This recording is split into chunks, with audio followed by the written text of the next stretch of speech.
Hello YouTube fans, my name is Leo and welcome back to another video by the Supersonic Lion. In this video, we'll be talking about the only man who escaped a North Korean internment camp. And before we get any further into this video, I do want to mention that we're getting ever closer to 50 subs. And want me to have a party when I'm getting to that goal? I will have a party, and if you really want me to have it, help me get to that party by hitting that subscribe button. And also if you enjoyed the video, please don't forget to leave a like and a comment. But now for today's video. This is also my first video I make on North Korea, and there will be more videos I make on this country. So there's a playlist on this in my channel. And now let's continue. Imagine being in the country North Korea. As all of you know, this country is nicknamed, or some of you, the Hermit Kingdom because of its isolation with the rest of the world. The current supreme leader of it is Kim Jong-un, who is a dictator also. And the prisons in that country are really severe as compared to other countries like the United States. So, what about an internment camp, and what even is that? Basically, an internment camp is like a jail or a prison, except you have to do work, which can be annoying. You could be tired. The only break you have between 8 a.m. and 6 p.m. is a 1 hour long lunch break. As a result, you're gonna get around 9 to 11 hours of work. And yes, I mean that. And it's hard to escape those such prisons because they have high security. But what if I told you that someone has actually escaped those prisons? And this is not fantasy. It actually happened. A man named Shin Hyuk had done that.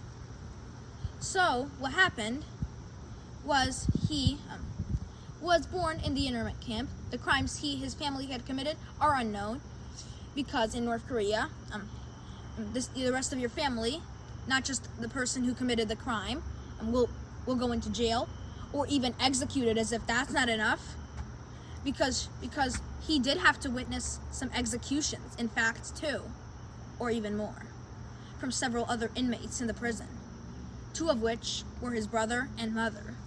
In fact, he barely saw his father.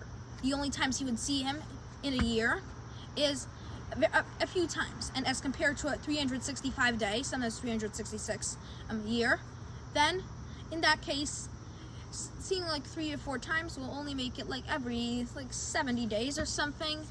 That's a lot of time. And who would want to wait that long?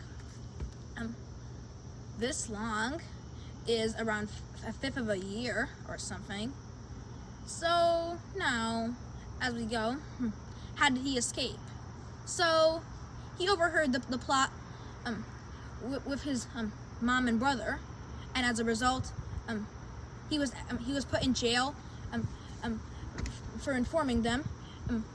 While, as I said, the brother and mother were immediately executed. Now, once he was released of jail 7 months later, he was driven back to the internment camp, particularly known as Camp 14. And then he met a political prisoner surnamed Park from Pyongyang, the capital of North Korea. Then they plotted an escape route. On January 2nd, 2005, they went on. So Park tried to get over the electric fence first, but he was immediately electrocuted. That's what an electric fence is for, so that no one crosses it. That's why they're used in heavily secured jails and prisons. Then that was actually just part of the plan. What did he do next? Then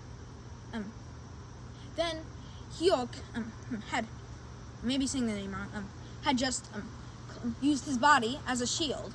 He was electrocuted, but did not die, unlike Park. He went over the fence and had to go as fast as possible because the North Koreans would get word that he had actually escaped, and it was all a surprise. Then he had to go as fast as possible, and he ended up breaking in a farm. How did he survive? He could just die from starvation. He broke into a farm and stole some food to eat. Then it took days, but eventually he did cross the border of China, and eventually he passed through. As a result, he escaped North Korea and would later go down south to get a flight to the much easier to get to South Korea. And then he became famous all over the world for his escape. And he was interviewed by several journalists from CBS News as a result of what he escaped from Camp 14, one of the most dangerous internment camps of North Korea. But this is all the information we have for this video. Thanks for watching, and comment, like, and subscribe for more. Bye, and I'll see you next time.